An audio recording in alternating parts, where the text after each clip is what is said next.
Before the Coffee Gets Cold by Toshikazu Kawaguchi was a rare instance of a book where it was 100% everything I thought it would be. And what I thought it would be was a cute, sentimental novella that sadly is quite transactional and lacking in any sort of depth. While I am happy that Macmillan sent me a copy to review because it is one of those books with such a reputation, it was on like my proverbial bucket list for years. I also feel vindicated that like from the day it came out, I had it sussed. Like I knew exactly what was up with that book.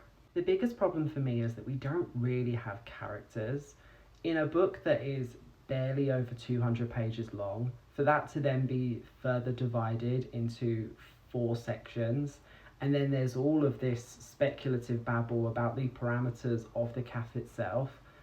Each new person you only really spend about 10-15 pages with, and so they feel more like placeholders. It's like, oh, so and so and their husband with early onset dementia, so and their sister. Like everything feels very generic. It then becomes quite difficult to feel emotional about anything that's gone on because it wants you to feel too much while giving you too little to work with. Like, I don't know these characters yet. You've spent so much time setting up the rules of the CAF. I don't know their personalities. I don't know what's at stake.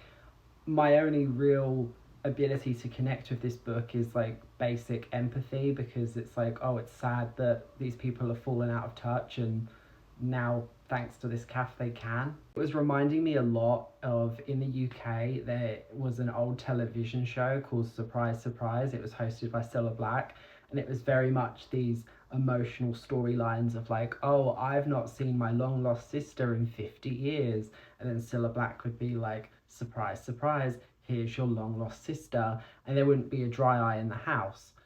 But at least with that, I feel like you spent more time with those characters on television show than you do in this actual book. The book, it almost felt like it couldn't decide who is our main focus here, like the calf or the customers in the calf. It feels like a bit of a tug of war between them. The story that we're left with is like a Hallmark Christmas film or a card that you would find in Clinton's. It's something that you will look at briefly, say, oh, that was nice, anyways, then just get on with your life. Like there, for me, there was no staying power to this, and maybe it's because it's the first book. People who've read like the whole series, does it get better?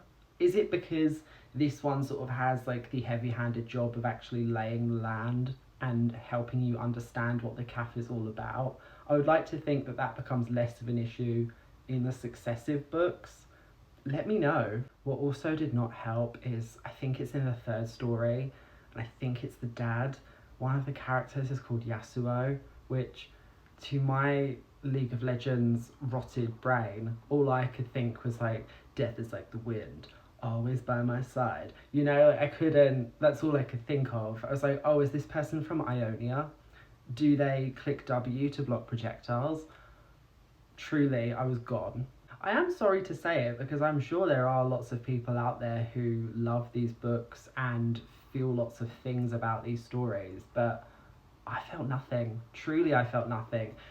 And it's so strange because one of the stories is about a man with early onset dementia, and that should be something that is very easy for me to get upset about because I have like personal experience in my family of people being affected by that. Felt nothing. Eyes bone dry. Instead, it was making me think of Middlesex by Jeffrey Eugenides because I can remember vividly getting really upset about the grandfather in that losing his memories, and that is done so brilliantly well. I know exactly where I was when I was reading it and try not to cry.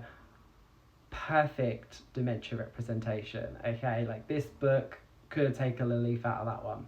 Maybe I'm being too critical. I feel like in a book talk age, a story like this serves its purpose. I'm not trying to be dismissive, but this author definitely feels like another like Frida McFadden where they're very good at putting out like popcorn books that are easily digestible. You don't spend too much time with them, and so the masses can enjoy them. They sell lots of copies. I think I'm looking at it with too much of a critical eye. I'm sure like this is why the general populace loves a book like this because it's not supposed to be seen under such a harsh lens. But you know me by now, you know this page. I am nothing if not judgmental. So as far as this book is concerned, wasn't for me. Sorry.